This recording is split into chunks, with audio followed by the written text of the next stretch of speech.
그룹 빅뱅 출신 가수 지드래곤 35살 권지용 씨가 마약 혐의로 경찰에 입건됐습니다. 인천경찰청 마약범죄수사계는 마약류 관리에 관한 법률 위반 혐의로 권 씨를 불구속 입건했다고 밝혔습니다. 마약 종류나 경위 등 구체적인 내용은 아직 전해지지 않았습니다. 권 씨는 지난 2011년에도 대마초 흡입 혐의로 적발돼 기소유예 처분을 받았습니다. 다만 경찰은 앞서 피의자로 전환된 배우 이선균 씨와 권 씨 사건은 별개로 두 사람 사이 연관성은 확인된 게 없다고 전했습니다. 이 씨가 출입한 것으로 알려진 강남 유흥업소 관련 기존 수사 대상자 8명에 권 씨는 포함돼 있지 않았다는 겁니다. 강남 유흥업소 마약 첩보로 시작된 경찰 수사가 연예계 전반으로 번지면서 파장은 커지고 있습니다. 온라인에서는 이번 사건과 연관성이 확인되지 않은 특정 연예인 서너 명의 이름이 종이에 거론되며 논란이 일기도 했습니다. 유흥업소 마약 수사와 관련해 지금까지 업소 실장 29살 김모 씨가 향정신성 의약품 투약 혐의로 구속됐고 배우 이 씨와 종업원 1명이 입건된 상태입니다. 이 밖에 재벌가 3세, 작곡가, 가수 지망생 등 5명이 내사를 받고 있습니다. MBC 뉴스 임경아입니다. 배우 이선균 씨가 드나들었다는 서울 강남의 유흥주점입니다. 이곳에서 일하는 종업원들과 이 씨의 마약 투약 의혹이 알려지자 최근 영업을 중단했습니다. 문은 굳게 닫혔고 간판도 가려져 있습니다. 술 취하신 분들은 많았는데 뭐 그렇게 약에 취해 보이시는 분들이 많아서 뭐 그런 느낌은 아니었어요. 가려진 거는 오늘 처음 본 것 같아요.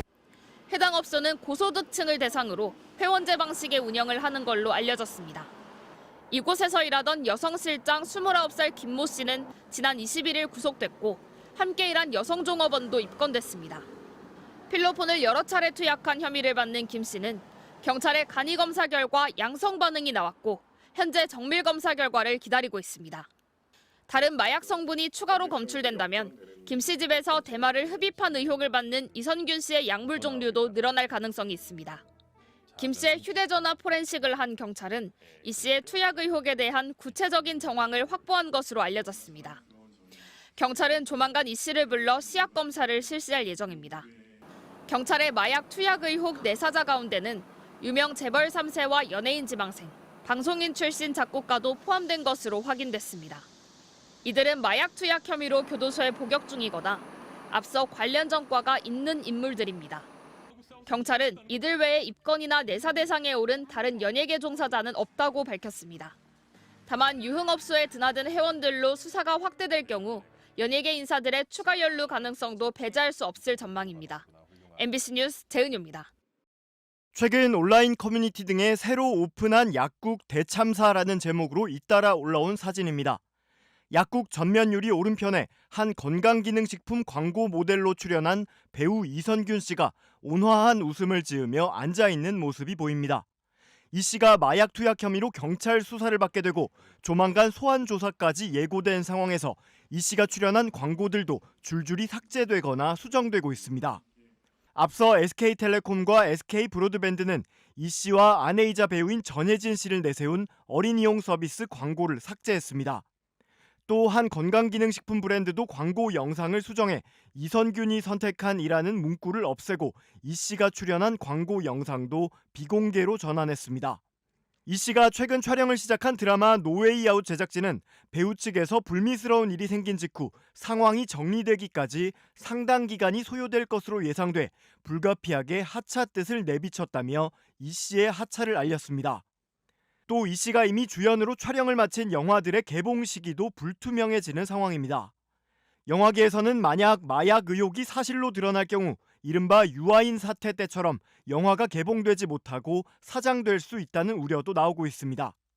한편 경찰은 이 씨의 마약 투약 사건과 관련해 방송인 출신 30대 작곡가도 내사 대상에 포함시킨 것으로 전해졌습니다.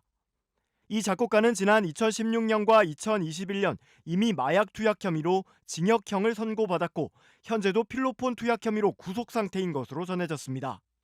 이 작곡가는 마찬가지로 내사를 받는 연예인 지망생과도 한때 가까운 사이였는데 다만 구체적인 혐의는 드러나지 않은 것으로 알려졌습니다. 이선균 씨 측은 경찰 내사 대상에 오른 재벌 3세와 연예인 지망생은 물론 30대 작곡가와도 전혀 알지 못하는 사이라고 주장했습니다. 검찰은 지난 2020년부터 올해 초까지 유아인 씨가 서울 일대 병원을 돌아다니는 이른바 병원 쇼핑을 했다고 잠정 결론냈습니다. 병원을 옮겨가며 그때마다 미용 시술을 위해 수면 마취를 하는 것처럼 꾸몄다는 겁니다. 이렇게 프로포폴을 투약한 횟수는 약 200번, 금액으로는 5억 원어치입니다. 투약 기간과 횟수를 따져보면 매주 한 번은 프로포폴을 맞았다는 계산이 나옵니다. 프로포폴에 중독돼 쉽게 잠들기 어려워지자 이번엔 수면제로 손을 뻗었습니다. 검찰은 유 씨가 다른 사람 이름까지 빌려 수면제 약 1000정을 처방받아 많게는 하루 2~3정씩 투약한 것으로 보고 있습니다. 올해 1월 미국 여행 도중 지인들에게 대마 흡연을 강요한 혐의도 추가됐습니다. 경찰에서 사건을 넘겨받은 지 석 달 만에 검찰은 유 씨에 대해 구속영장을 청구했습니다. 증거를 인멸했다는 혐의도 받고 계신데 여기에 대해서는 어떻게 생각하십니까? 그런 사실은 전혀 없습니다. 앞서 경찰 수사 당시 구속영장이 기각된 뒤 검찰은 증거인멸 시도를 보강 수사해왔습니다. 검찰은 유 씨가 불법 처방 내역을 갖고 있는 지인이 참고인 조사를 받게 되자 기록을 없애라고 요구한 정황을 포착했습니다. 또 유 씨가 친구인 미술작가 최모 씨와 함께 같이 마약을 투약한 공범들에게 해외로 도피하거나 진술을 바꾸라고 요구한 것으로 보고 있습니다. 앞서 지난 2월 미국에서 귀국한 유 씨의 모발과 소변에선 대마와 프로포폴, 코카인, 케타민 성분이 검출됐습니다. 또 의료 기록을 통해 졸피뎀과 미다졸람, 알프라졸람 투약 사실도 발견됐습니다. 유 씨는 대마 흡연 혐의는 인정하지만 코카인 투약, 대마 흡연 강요 등 대부분 혐의를 부인하고 있습니다. MBC 뉴스 송구민입니다.